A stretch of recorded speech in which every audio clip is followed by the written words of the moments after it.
Hello बच्चों, कैसे हो आप लोग। आई होप सभी अच्छे होंगे। तो बच्चों, इस वीडियो में हम बात करने वाले हैं कुछ महत्वपूर्ण क्वेश्चन जो कि कमेंट बॉक्स पे अक्सर देखने को मिल ही जाते हैं। ठीक, हर वीडियो के लास्ट में कोई ना कोई लड़का ये कमेंट करता है कि सर इसका रिज़ल्ट कब तक आएगा बता दीजिए, और इसके डीवी में क्या क्या लगेगा और इसकी कट ऑफ क्या जाएगी। ये जो रिजल्ट वाला क्वेश्चन है और कट ऑफ वाला क्वेश्चन है प्रायः जो कमेंट बॉक्स पे देखने को मिल ही जाता है। ठीक, तो आज इस वीडियो में हम इससे रिलेटेड पूरी बातें करेंगे और भी पूरा डिटेल वीडियो लेके आए हैं आपके लिए, तो लास्ट तक देखिएगा और सारे कन्फ्यूजन आपके क्लियर कर देंगे आज। तो बच्चों, अगर चैनल पर पहली बार आए हो तो चैनल को सब्सक्राइब जरूर कर लीजिएगा ताकि आने वाली अन्य अपडेट मैं आपके साथ ऐसे ही शेयर कर सकूँ। तो चलिए बच्चों, देर न करते हुए वीडियो को शुरू करते हैं।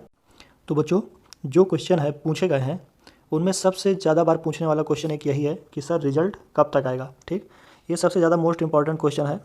दूसरा है कि सर कट ऑफ कितनी जाएगी। ठीक, तो ये दो क्वेश्चन है जो हर लड़के के मन में चल रहे हैं और अभी भी उन पे संशय बना हुआ है कि क्या होगा। और भी जो क्वेश्चन है वो भी देख लेते हैं कि इसमें पूछ रखा है कि डीवी में क्या क्या लेके जाना है। ठीक, डॉक्यूमेंट्स अभी बनवा सकते हैं क्या, पास होने के लिए कितने नंबर चाहिए अभी। ठीक, नॉर्मलाइजेशन होगा कि नहीं होगा, अगर होगा तो कितने नंबर बढ़ेंगे। ठीक, रिवाइज्ड आंसर की आएगी कि नहीं आएगी, और वेटिंग लिस्ट जो तैयार होगी वो कितने लोगों की तैयार होगी और कैसे तैयार होगी। ठीक, तो अगर आपका भी क्वेश्चन या डाउट इनमें से है तो ये वीडियो आप लास्ट तक देखें।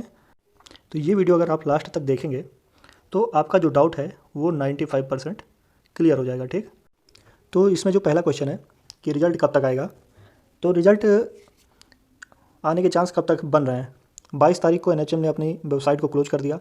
ठीक, और ऑब्जेक्शन जो आपने किया था, अब वो ऑब्जेक्शन के जो आंसर आपने दिए थे, ठीक, और जो उसका साथ में अटैचमेंट फाइल दिया था, तो अभी जो है उन पे वर्क हो रहा है और उससे रिलेटेड अगर कोई क्वेश्चन सही पाया जाता है तो उस पर रिवाइज्ड आंसर की आने के चांस हैं। ठीक, अगर क्वेश्चन नहीं सही पाया गया तो रिवाइज्ड आंसर की नहीं आएगी, सीधे आपका रिजल्ट आएगा। ठीक, तो जो ये जो आंसर देखे जा रहे हैं तो इसमें तो टाइम थोड़ा लगेगा ही, 5 या 10 दिन का टाइम आप मान लीजिए।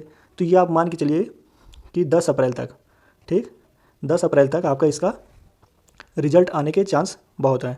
अगर रिवाइज्ड आंसर की नहीं आई तो, ठीक, रिवाइज्ड आंसर की आई तो ये आप मान के चलिए कि ये 10 की जगह 20 हो जाएगा, क्योंकि फिर रिवाइज्ड आंसर की वाला प्रोसेस चलने लगेगा। ठीक, तो आप ये मान के चलिए कि मिड अप्रैल तक बिल्कुल श्योर है कि आपका रिजल्ट आ ही जाएगा। ठीक, तो ये आपका डाउट क्लियर हो रहा होगा जहाँ तक। फिर जो अगला क्वेश्चन है हम देखेंगे, अगला क्वेश्चन है कि डीवी में क्या क्या लेके जाना है। ठीक, तो उन्होंने अपनी जब नोटिफिकेशन जारी किया था तो उसमें ही कुछ डीवी से रिलेटेड चीज़ों को क्लियर कर दिया था। जैसा कि देखते हैं हम इसमें नोटिफिकेशन में जो दे रखा था, इसमें इन्होंने कहा था कि बैचलर डिग्री जो है आपकी वो होनी ही चाहिए। ठीक, बैचलर डिग्री चाहिए इनको। आपने अगर जो ग्रेजुएशन कंप्लीट कर लिया होगा तो आपके पास या तो प्रोविज़नल डिग्री होगी या तो फाइनल डिग्री मिल गई होगी। तो इनका जो ये कहने का मतलब है कि आप जो फाइनल ईयर का एग्ज़ाम दे चुके होंगे और आपका रिजल्ट आपके पास आ गया होगा। ठीक, फिर उसके बाद ये कह रहा है कि 2 मंथ का सर्टिफिकेट कोर्स इन कंप्यूटर ये होना चाहिए। ठीक, तो अब ये 2 मंथ का भी हो सकता है, 2 मंथ से ज़्यादा का भी होगा तो भी वैलिड माना जाएगा। ठीक, तो आप ये बिल्कुल मत परेशान होइए कि अगर आपके साथ 1 ईयर का अगर कोई है कोर्स आपका कंप्यूटर का तो वो वैलिड 100% माना जाएगा। ठीक, फिर आगे देखेंगे तो ये दोनों क्वेश्चन क्लियर हैं। फिर इसमें देखिए क्लास में लिखा है कि permanent 2 wheeler driving licence should be able to drive 2 wheeler. ये जो आपका परमानेंट ड्राइवरी लाइसेंस है ये होना ही चाहिए। ठीक, ना कि आप अगर अभी लर्निंग में होंगे तो मुझे नहीं लग रहा है कि आपको वैलिड माना जाएगा। ठीक, और भी डीवी में जो डॉक्यूमेंट्स हो गए, जैसे आपका हाई स्कूल हो गया, ठीक, 10+2 हो गया और ग्रेजुएशन का मार्कशीट हो गया। ठीक, और कास्ट सर्टिफिकेट ये भी मस्ट है, और जो आपका डोमिसाइल, ठीक, डोमिसाइल, तो ये सब आपको डीवी में लगेगा। और जब डीवी होगा तो उससे पहले आपको एक पूरा नोटिफिकेशन मिलेगा आपको कि क्या क्या लेके जाना है और किस किस चीज़ का आपको शपथ प्रमाण पत्र भी बनाना पड़ेगा, कुछ चीज़ों का वो भी लेके जाना पड़ेगा। ठीक, तो आप लोग बिल्कुल टेंशन मत करिए, जब डीवी का प्रोसेस शुरू होगा तो आपको उसके रिलेटेड पूरा एक इंस्ट्रक्शन दिया जाएगा जिसे आपको फॉलो करना होगा, ठीक। तो डीवी का टेंशन मत लीजिए आप। आगे हम देखेंगे कि डॉक्यूमेंट अभी बनवा सकते हैं क्या। तो बच्चों जो उसमें इंस्ट्रक्शन में लिखा हुआ था आपके, उसमें लिखा हुआ था साफ साफ कि जो डॉक्यूमेंट्स आपके होने चाहिए वो फॉर्म सबमिशन के लास्ट डेट से पहले के होने चाहिए, ठीक।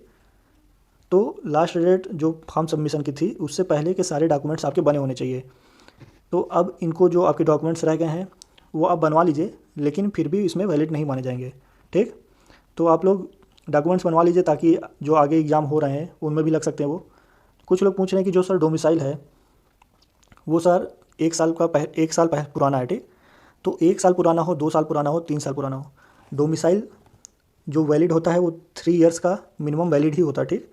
तो 3 साल तक का अगर डोमिसाइल आपके पास पुराना है वो आराम से चल जाएगा और डोमिसाइल में उतना प्रॉब्लम नहीं होगा, ठीक।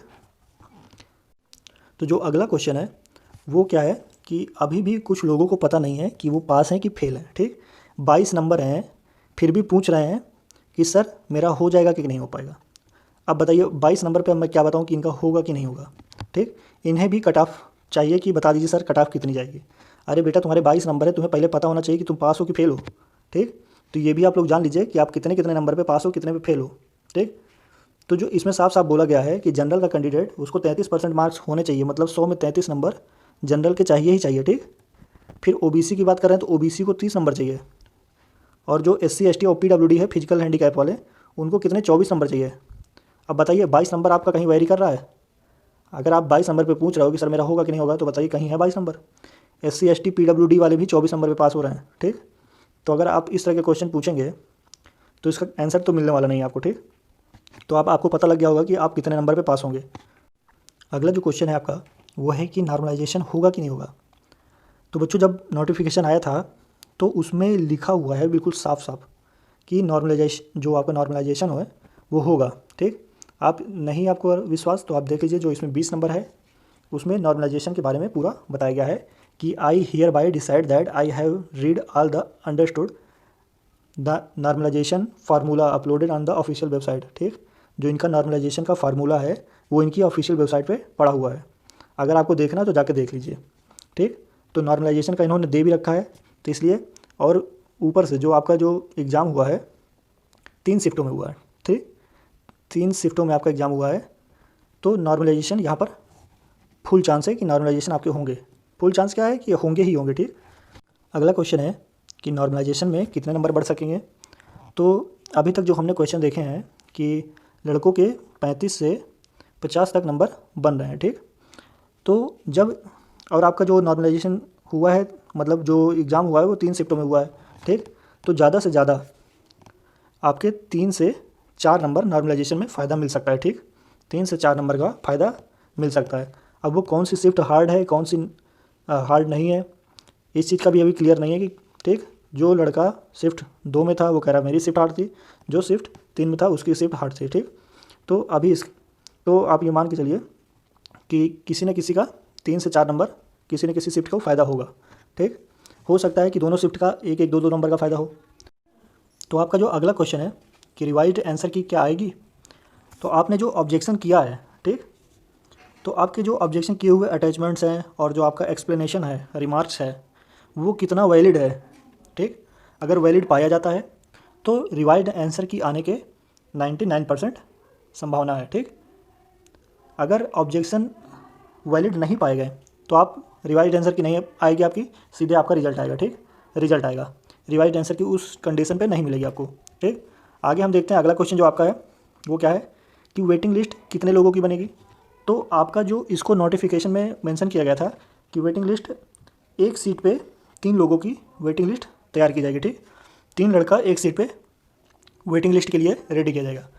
तो आप ये मान के चलिए कि अप्रॉक्स 900 लोग, ठीक, 900 लड़कों का वेटिंग लिस्ट तैयार किया जाएगा, ठीक। तो अगला जो क्वेश्चन आपका ये बहुत ही इंपॉर्टेंट क्वेश्चन है क्योंकि हर लड़का कट ऑफ के बारे में पूछना चाहता है कि सर कट ऑफ कितना जाएगा। तो कट ऑफ जो है कि मैं 100% श्योर तो नहीं बता सकता, ठीक। तो आप इसको एग्जैक्ट कट ऑफ ना मान के चलिएगा लेकिन एक्सपेक्टेड ज़रूर मान के चलिएगा, ठीक। और ये है कि कट ऑफ जो आपका होगा वो इसी के बीच लाई कर सकता है या तो इससे 2-4 नंबर ऊपर भी जा सकता है, ठीक। तो ऐसा नहीं कि आप इसी को 100% आप मान के बैठ जाइए, बाद में जब रिजल्ट आए तो मुझे कुछ कहिए कि हाँ सर आपने तो ये बताया था ये आ गया। तो ये एक्सपेक्टेड कट ऑफ है, ना कि ठीक, ना कि ओरिजिनल। तो हम देख लेते हैं कि कट ऑफ कितनी आपकी जा सकती है। तो कट ऑफ आप देख लीजिए, जो जनरल की कट ऑफ है ठीक, वो 45 से 50 के बीच में वेरी कर सकती है, या तो इससे ऊपर भी जा सकती है, क्योंकि नंबर ऑफ़ वैकेंसी बहुत कम है ठीक। 293 पोस्ट के लिए फ़ाइट हो रही है ठीक। तो अगर आपका कट ऑफ जनरल का 50 से ऊपर भी चला जाता है तो आश्चर्यचकित होने वाली कोई बात नहीं है, क्योंकि नंबर ऑफ़ वैकेंसी है बहुत ही कम है ठीक। फिर उसके बाद देख लेते हैं EWS का। तो EWS का 43 से 45 के बीच हो सकता है, OBC का 43 से 45, EWS और OBC ठीक, ये अधिकतर देखा जाता है कि ये दोनों सेम रहते हैं, या तो 1 नंबर 2 नंबर आगे पीछे, बस इससे ज़्यादा नहीं। SC का हो जाएगा 40 से 42 नंबर तक कट ऑफ जा सकती है। ST की कट ऑफ जो है 38 से 40 तक। और एक और बच जाते हैं जिन्हें PWD ठीक, PWD कैंडिडेट्स की कट ऑफ ये आपकी मान के चलिए कि 35 से 37 ठीक, ये इतना तक PWD की कट ऑफ जा सकती है। ये STS वालों के लिए है ठीक। तो आप लोग ये अपना जो है एक्सपेक्टेड कट ऑफ मान के चलिएगा। अगर आपके भी नंबर इन्हीं के बीच में आ रहा है, या 1-2 नंबर आगे या 1-2 नंबर पीछे आ रहा है, तो आप एक होप बना के रह सकते हैं कि हाँ मेरा होने की संभावना है ठीक। लेकिन आपको जैसा कि पता है कि एक संविदा की जॉब है ठीक, तो आप लोग इस पर ज़्यादा ध्यान ना देके आने वाली आगामी परीक्षाओं के जो कि आपकी गवर्नमेंट जॉब है उनके तैयारी पर ज़्यादा फोकस करिए ठीक। आप ये सोचिए कि आपका उन जॉबों में हो जाए तो ज़्यादा अच्छा है, जैसे कि लेखपाल पुलिस ठीक, तो आप उसको ज़्यादा कैप्चर करने का प्रयास करिएगा ठीक। तो कैसी लगी जानकारी? अगर वीडियो आपको अच्छा लगा हो तो वीडियो को लाइक करें और वीडियो को शेयर करें तथा चैनल को सब्सक्राइब जरूर करें ठीक।